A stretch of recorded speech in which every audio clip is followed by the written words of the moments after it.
ذكرت شبكة ذا أثليتيك أن مانشستر يونايتد قدم عرضا لاستعارة نجم فيورنتينا سفيان أمرابط، وتلقى الرد من النادي الإيطالي. وأوضحت أثليتك في وقت سابق أن مانشستر يونايتد سيعمل على إحضار أمرابط بصيغة الإعارة بسبب صعوبات اللعب المالي النظيف. ووفقا لأثليتك، فإن مانشستر يونايتد عرض على فيورنتينا استعارة أمرابط لمدة موسم مقابل €1,000,000. وأضافت أثليتك أن عرض مانشستر يونايتد تضمن أيضا الدفع على قسطين بقيمة €1,000,000، وتلقى رفضا على الفور من فيورنتينا. وأوضحت أثليتك أن فيورنتينا يفضل البيع الدائم لأمرابط، كما أنه لن يمانع في حالة الإعارة مع التزام الشراء.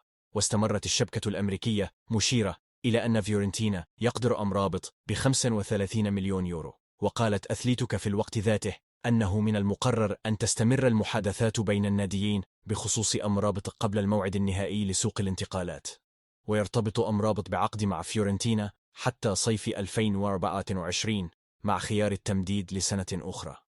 وتم ربط أمرابط بعدة أندية كبرى خلال سوق الانتقالات مثل برشلونة، ليفربول، يوفنتوس، بايرن ميونخ، وباريس سان جيرمان.